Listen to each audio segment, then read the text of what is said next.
Hello and welcome to the show Divya's Closet. Today we have with us Varija Bajaj. She's a well-known fashion and interior designer.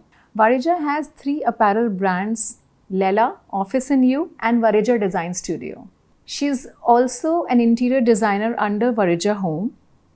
Varija also runs a trust, Varija Life, that works on disability awareness. I welcome you to the show.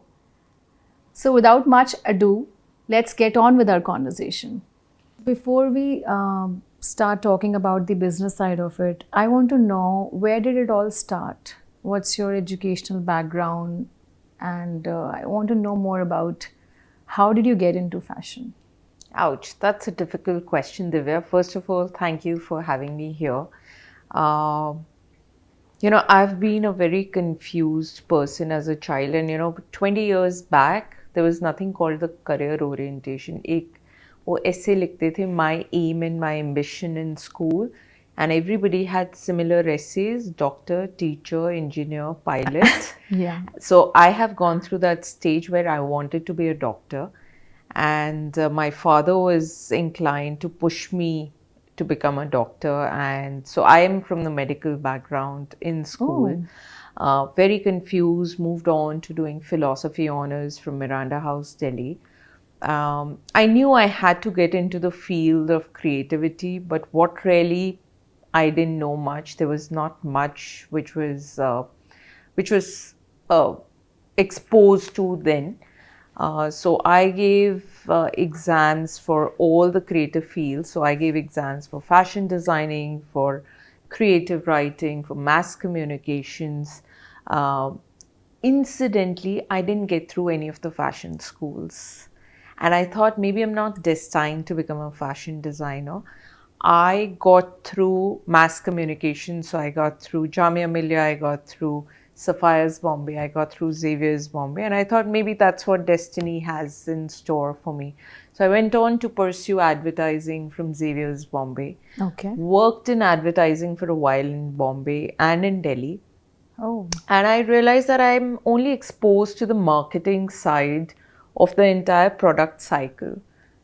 And I thought something's missing, I wanted to get into the creativity of the entire product. And I didn't have much background in commerce because I was coming from the science Business and arts Yeah. background. And the jargons freaked me out. So that's when I decided to I went on to do my MBA from the University of Sheffield. Okay. And I think somewhere I had this bug of, becoming a fashion designer, or at least start something in the space of fashion. But I never thought that I'll become a designer per se. I think I was more of an accidental designer, because initially when I hired designers to work under me, I used to go to the retail store and pretend to be a saleswoman, trying to understand the needs of my consumers and my customers. Without the store knowing that you... No, my own store. So we started a okay. retail brand. This was in GK in 2004. Okay. And nobody knew me as a designer then.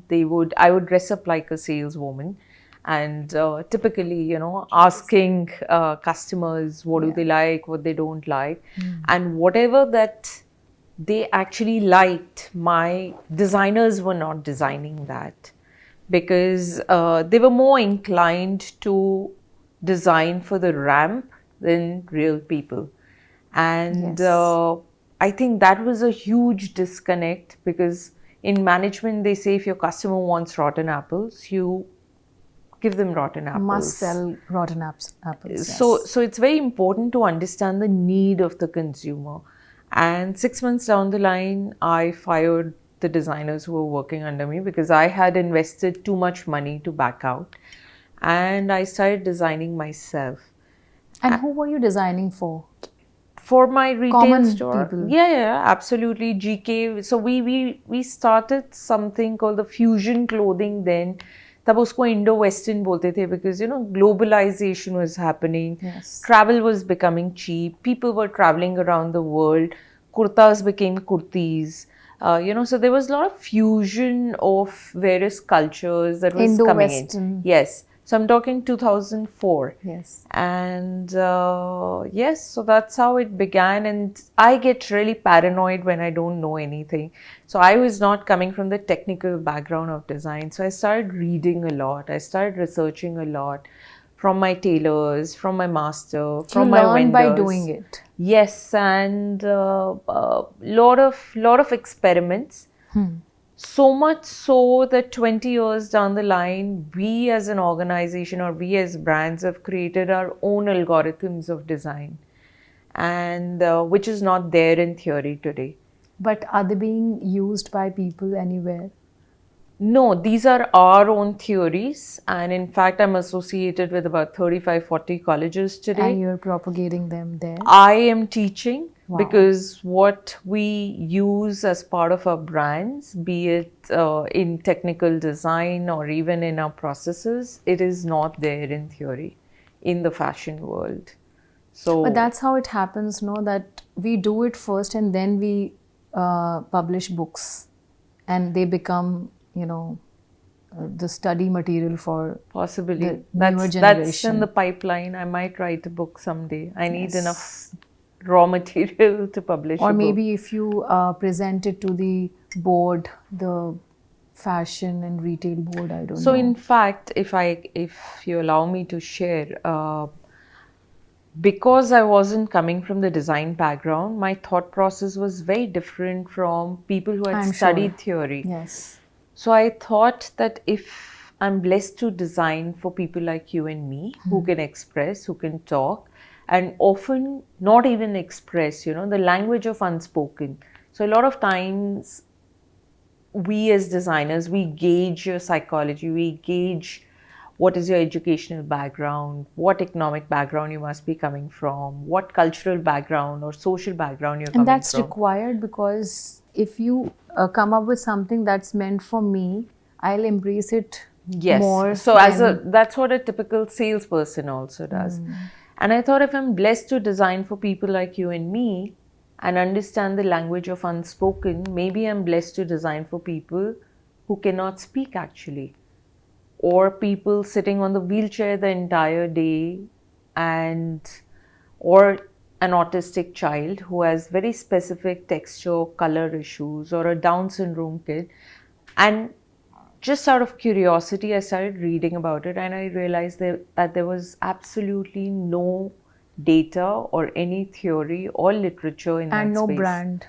I can't recall. I'm talking 2004, 20 years down the line, there's still not a single national brand in that space. So we did push Ministry of Textiles to introduce that as a compulsory module, a research module in all the NIFTs in the fashion colleges. Otherwise, I think the fashion colleges have been very inclined to the Bollywood and the Hollywood and the red carpets and the glamour side than the technical side of fashion. That's a very noble thought. Yes, so that's how Varija Life happened, the trust that works on disability awareness. I really hope it goes further and they make it compulsory in the courses with all the colleges pan-India. I really wish the best for you. Thank you. So I really want to know about your 3 apparel brands. I personally like Office in You more because it resonates more with my personality and work. So what your brands are all about? So Divya, we started in 2004 and slowly, so as I said, we were in the Indo-Western fusion space, and Varija Design Studio is the parent brand. And we had been doing bridals forever. So we were doing the fashion weeks and we were customizing for the big fat Indian weddings. But by 2019, I also felt, having gathered so much knowledge and being different in the space that we were, I thought it was important to leave behind the legacy of that learning, and which was not really happening with the bridal wear. And I was also observing certain need gaps. For example, आज से 20 साल पहले there were very few women who were working I still observe a lot of, employees that I hire. I ask them, what do your mother do? And 90% of them say that our mothers are housewives. Housewives, yes. It is just very recently when I asked them, what does your wife do? At least 30 to 40% men say that our wives are working. So that means women have come out much more to work than what it was 20 years ago.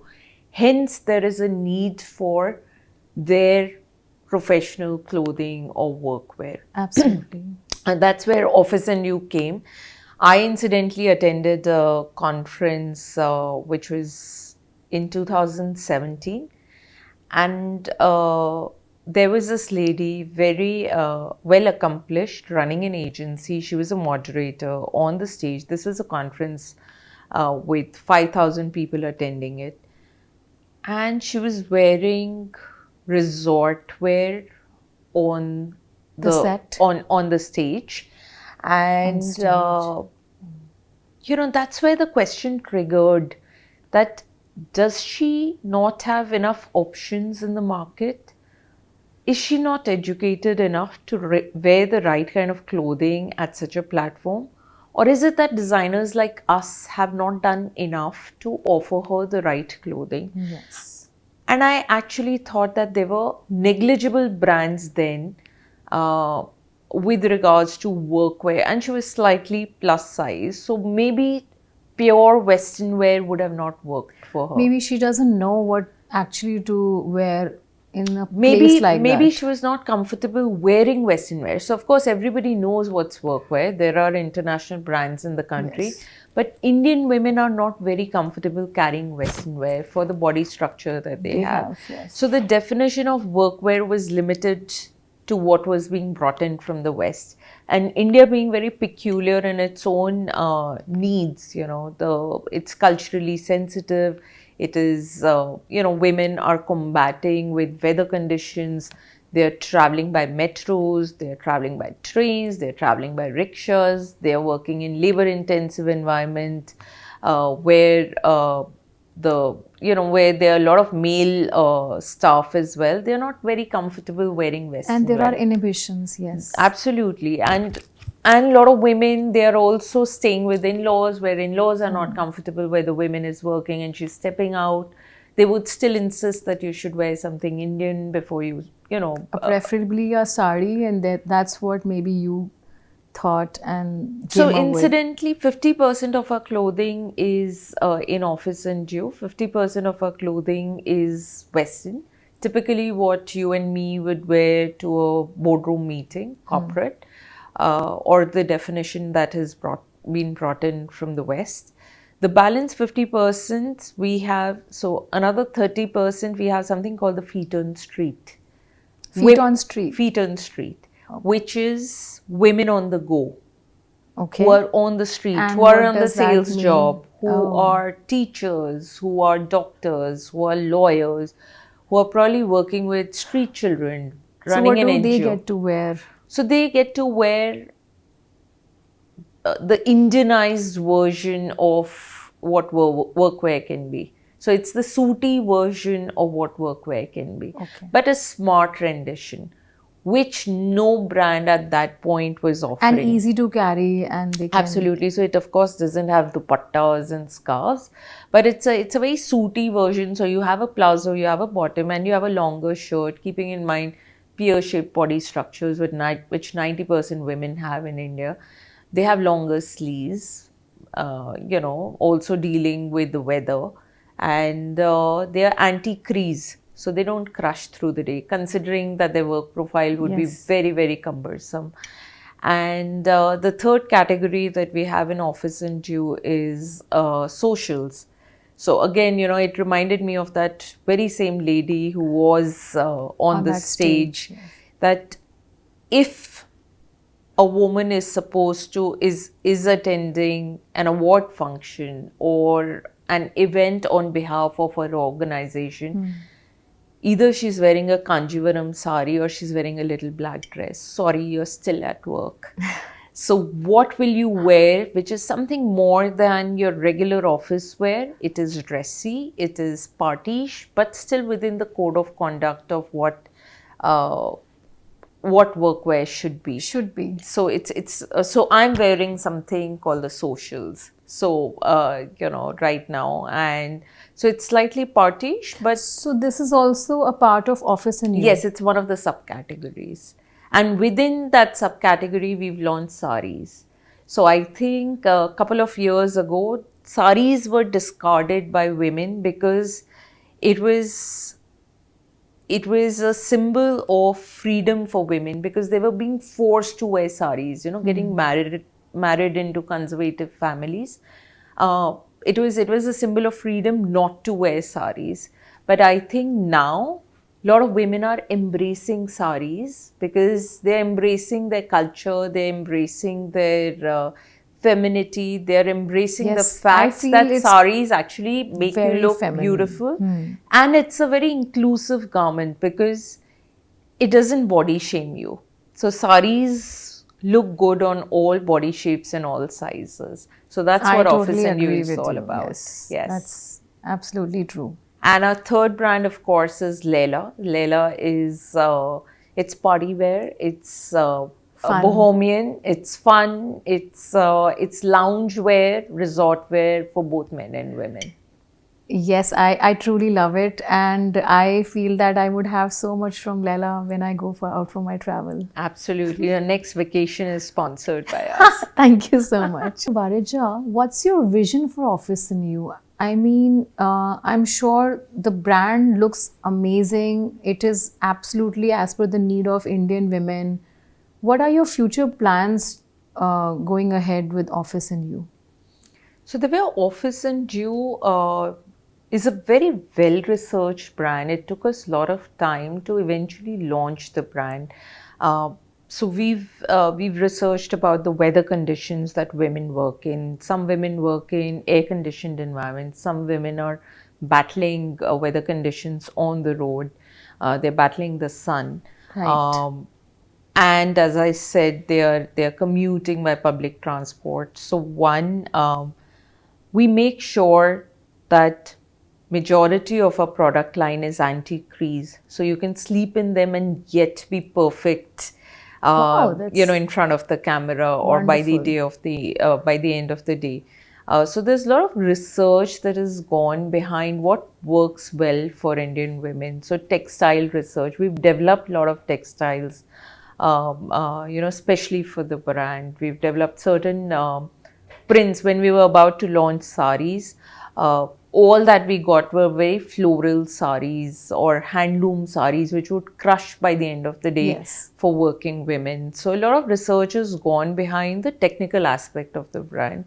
And we wanted to be market ready because we also know that we are challenging the market. We are challenging the biggest brands in the country. So, talking about that, who are your major competitors if you would want to? Everybody. So from the Fab India to the W to the Bieber to a tailor next door where you get your your clothing Stitched, customized, yes. to every boutique, to the Van Heusen's, the Allen Sollys, the Raymonds.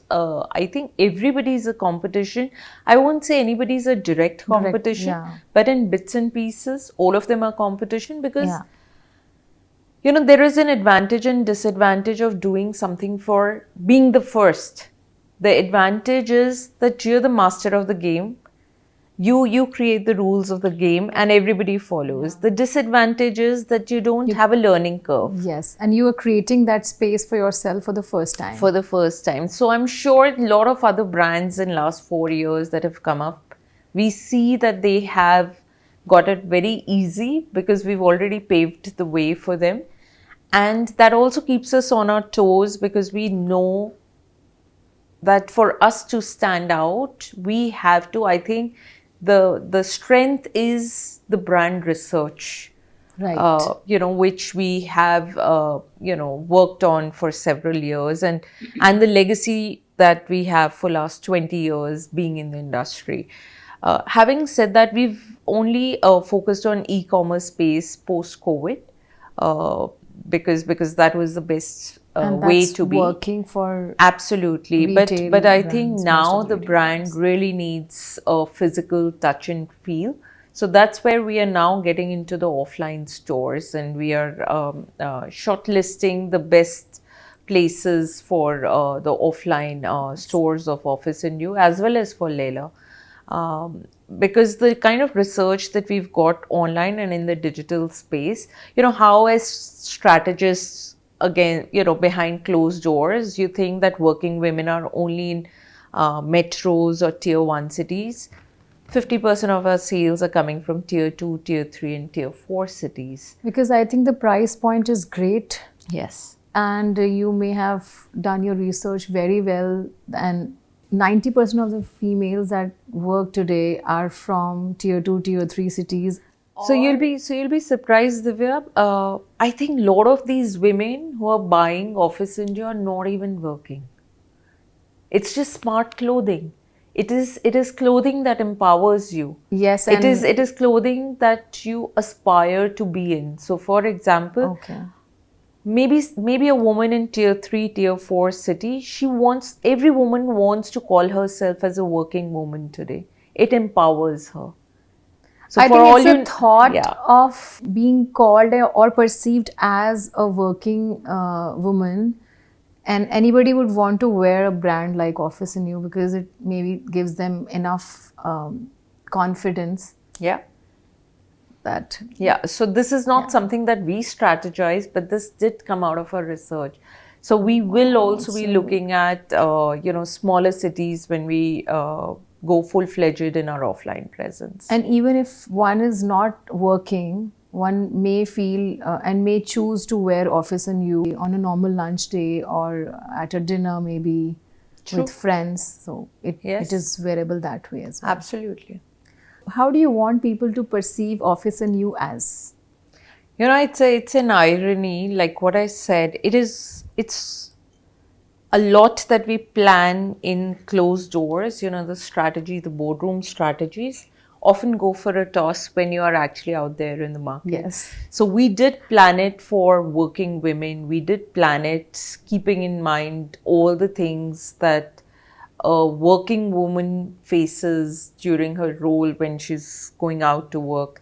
But as I said, the reality and the data that we've got, which probably we would have not got it on day one if we were in the offline space. In the online space, we are getting orders from cities that I've never even heard of. Oh, So they are that's- tier 4 cities, and most likely women in that space are not even working. But it empowers them to wear Office and You. But that opens up another vertical for you. It opens a wider audience. That yes. it's just smart clothing. It is something Can be for which is anyone. hassle free, which is low on maintenance, which is value for money, which is high on design, which is very well researched in terms of the textiles, in terms of the design, in terms of the sizing, which works very well for Indian women. Comfort, which is also in contrast to a lot of international brands. So, for example, we wear international brands with UK sized clothing, right? Now, an average Indian woman is 5 feet 2 inches height. Average UK woman is 5 feet 6 inches height. Right. Average UK woman has 16-inch shoulder. Average Indian woman is 14-inch shoulder. So you will always see, if you're wearing an international brand, the shoulders of an Indian woman is always drooping because it's meant for a 16-inch shoulder, but actually में तो सिर्फ 14-inch का shoulder है. So that is the space how we differentiate, and we are also making it a very India-specific brand, and our tagline says reinventing workwear for Indian women. Right. So that's how we are always on our toes, trying to understand the needs and the pain points of the Indian working women. My mother has been a teacher all her life. I wish Office and You was there back then. She has a lot of sarees in her wardrobe. I still wear them and I love them. And I really want to tell her that we have one more brand for you. And you can wear it now. She's retired, but she can wear it at her social gatherings and Absolutely, and I don't think any other brand, and I really feel sorry that we didn't do justice as a fraternity. We didn't do enough justice to working women representing themselves rightly in the workspace. I have a thing to say in this. I personally feel that when I was struggling with my workwear, when I started my job, and obviously I had to look a certain way, although I always preferred wearing the things I like and I liked back then, but I still had to struggle with my clothing and come up with better options every time because I had to go meet different people. But all the options that I was looking at were definitely not, I won't say that I'm very fat, but obviously there are challenges when you feel that they're not fitting us well.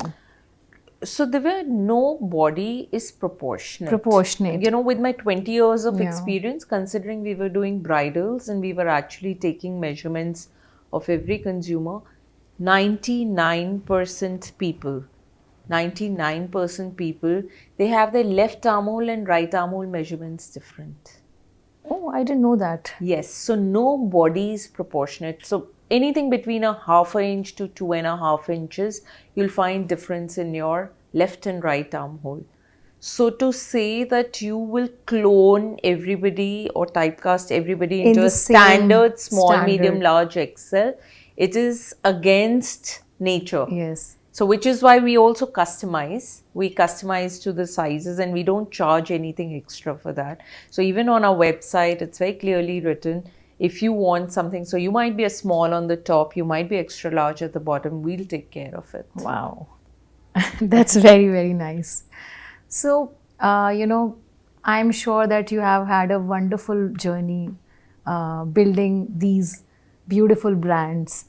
And there have been so many ups and downs in the journey, and I'm sure there are so many good, memorable moments. Can you recall one such moment where you felt that this was it and this was something that you wanted to do all your life, and now this is happening, and something that is very close to your heart? I was sharing with somebody just yesterday. As I said, I didn't get admission through most fashion colleges when I kicked off, right, for my career. And I thought I'm not destined. And of course, as a student or as somebody who's giving entrance exams, and this goes on to say that I support a lot of students who actually fail, who fail in their exams or entrance exams. It's a very competitive world out there, and we get dejected and we feel that that's the end of life. I think the moment for me, not that I was aiming for that moment, but the moment for me was when I was called by those very colleges to draft their curriculum. Not just teach the This is students, so not just to beautiful. teach the students, but to draft their curriculum. And I was like, me drafting a curriculum for a college that didn't give me admission. This is So, but then you have to be kinder to yourself. You have to be patient. It took me 20 years to tell you that story. You have to be patient enough to tell your story, than reach judgments. I see so many kids committing suicide because they failed in some exam. So I might be sounding older or an older generation giving sermons, but be kind to yourself. There is something in store for you, and life will take its own full circle, but give it time. So, before closing it, any advice you would like to give to the upcoming entrepreneurs in the fashion industry? Lots of them, Divya. I think in recent times, the fashion industry has gone through an upheaval, especially post-COVID. I think I'll start with one, which is embrace technology, both at the curriculum level, the students, the fraternity, the faculty. I think it's very important to embrace technology because technology is coming in a very, very big way with the AI and the chat GPTs of the world. So if you're still working your traditional way of making sketches, it is not going to work anymore. Somebody who's an average sketcher but is very good with technology will surpass whatever skills that you have, which the industry needs. You can be a good artist, it's different. And even, you know, a lot of my artist friends also complain that digital has taken over their, you know, their skills of painting or sketching. So technology is one. Resilience to change, because every 6 months, every 3 months, there is something new that is coming your way. So to say कि मैंने पूरी जिंदगी यही किया है और मैं यही करूँगी या यही करूँगा या मुझे यही करना आता है, these are obsolete statements. सीख लो. You know, during our times, let's say 15 years ago, 20 years ago, we didn't have access to technology or Google or, you know, chat GPTs of the world. We could say that, okay, हमारे पास एक यही text book है और हमें यही सीखना आता है. Today, if somebody says मुझे यही आता है and I don't know. If somebody says I don't know, my simple answer is, if you're alive, you figure out there are 10,000 ways to know. Right. But that will to know is not what I can ignite in you. So keep that passion burning, keep that fire to find yeses or find answers to every no that you will be facing in coming times, because there will be so many of them.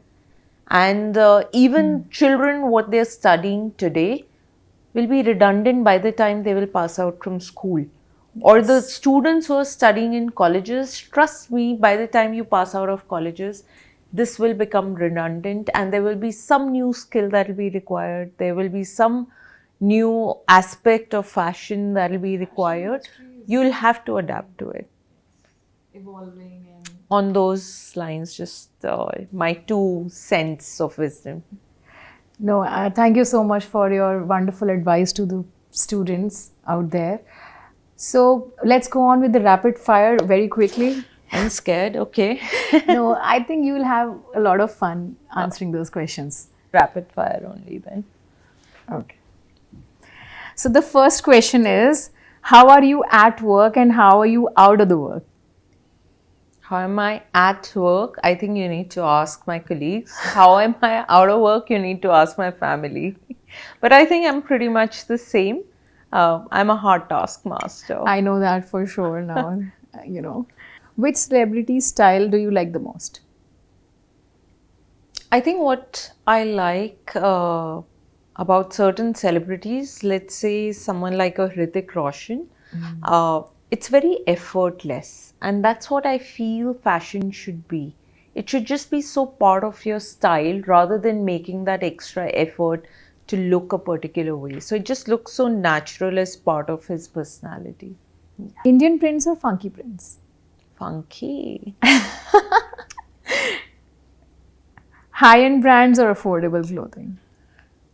Stylish brands. Okay. It should, just because you've reached a certain level of creating a brand does not mean that you can sell trash.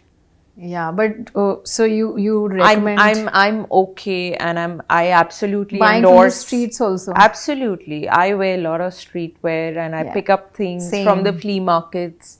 I pick up... it has to look good and it has to be good on quality. Yeah. Limited edition or restocking? Restocking, I believe. I answered on your behalf. Possibly, and I think that definition has changed now over years, where people are talking about sustainability and they're endorsing sustainability. Why Big not? time. Yes. Everywhere now. Absolutely. Globally. Nice. Thank you so much. It was absolutely amazing having a conversation with you. And it's absolutely amazing to be with you, Divya, all the time. Thank you so much. And we have so much off-camera talks that we have... I hope you edit them. नहीं ये तो हम कर देंगे. Off-camera talks तो बहुत ज़्यादा important है. But that was Varija Bajaj with us, and I shall come back with you with another guest in my next episode. Stay tuned.